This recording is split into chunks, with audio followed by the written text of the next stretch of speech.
Good day mga kachikot. So, welcome back to my YouTube channel. This is John Paul Biernes, your sales executive here at Mitsubishi Peak Motors sa Sebad Santos, Tondo, Manila.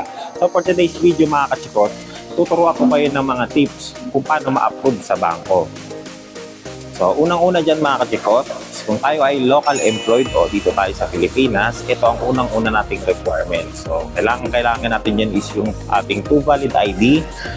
So, kailangan din ang ating proof of billing and certificate of employment with compensation and tenure. So, kailangan nakalagay dyan ng ating monthly salary.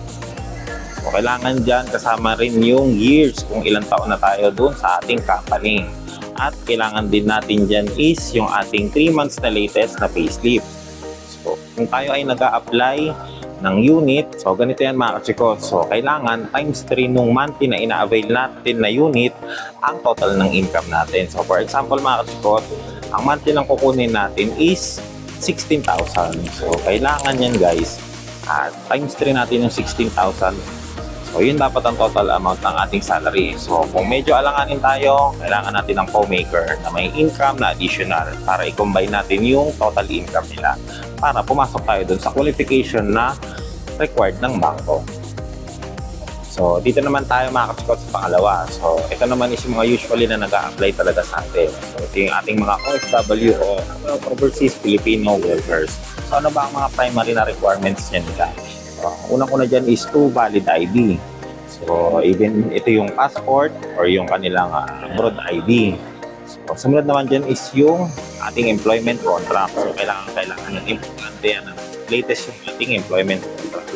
And sumunod dyan is yung ating certificate of employment doon sa ating So, kailangan din dyan mga kachikot naka-indicate is yung ating monthly income or yung ating salary. And kung ilang taon na tayo doon sa ating company. O sumunod naman doon mga kachikot is yung ating 3 months na payslip. So kailangan kasama yan, naka-indicate. Kailangan natugma yung payslip natin based doon sa ating kontrata. Ang sumunod naman dyan mga kachikot, ito naman is yung ating proof of remittance. So ito, importante ito. So kailangan malaman ng bangko na kayo ay may katunayan na nagpapadala ng pera dito sa Pilipinas. So unang-una dyan is kailangan meron tayong proof of remittance na natatanggap dito sa Pilipinas through bank. So, it's either bank to bank siya mga kasikot. Basta natatanggap siya ng mga bangko dito sa Pilipinas.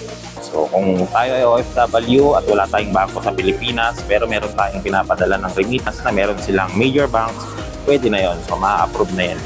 So isa sa mga tips na mabibigay ko sa inyo mga kasikot, mas magandang gawin na lang natin na principal borrower yung tumatanggap ng remittance natin dito sa Pinas. So, mas madali siyang i-interview kasi ng mga bangko. Unlike kapag OFW, medyo nahihirapan si bank na makipag-communicate.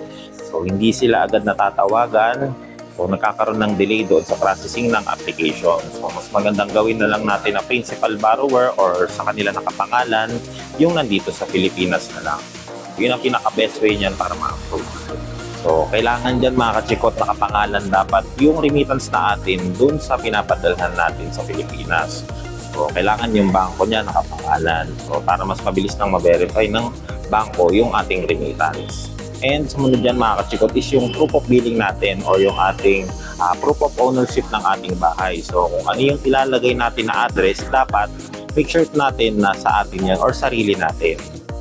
Mas mabilis din ma-verify ng Field CI yung ating application. So, ayun mga kachikot, dito naman tayo sa pangatlo or yung ating mga business owners.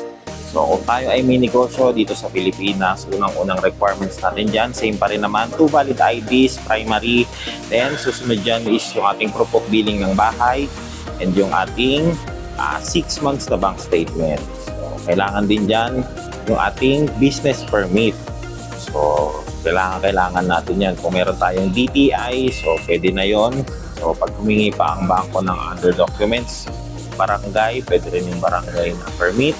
So, depende siya sa hihingiin ng bangko. And sumunod dyan mga kachikot is yung address ng business natin. So, kung magkaiba yung bahay natin, yung address ng bahay natin, and magkaiba rin yung address ng ating business, so kailangan natin siyang i-declare dun sa application para parehas siyang field CI ng ating mga third party na mag-CCI ng bangko. So, ito, tips ko lang din sa mga business owners. So, yun, kailangan dyan is pumapasok yung income natin doon sa ating bangko. So kung ano yung pumapasok na pera sa bangko natin monthly, yun ang i-declare natin na income ng ating business para mas mabilis tayo ma-approve. So, ayun mga kasakot, dito na nagtatapos ang ating video. Sana natulungan ko kayo sa mga konting tips natin kung paano ma-approve ng mga bangko dito sa Pilipinas para sa inyong mga auto loan.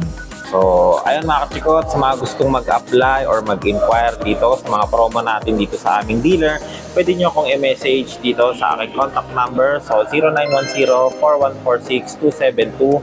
So, by the ready na rin siya.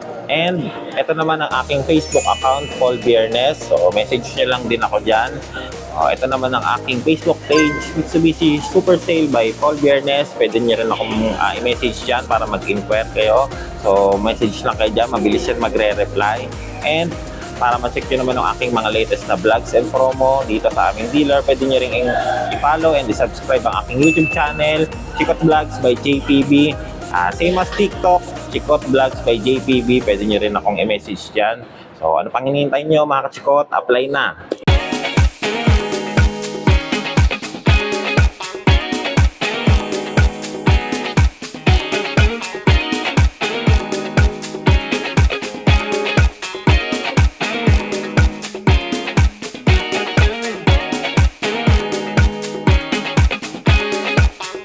Drive your ambition. Mitsubishi Motors.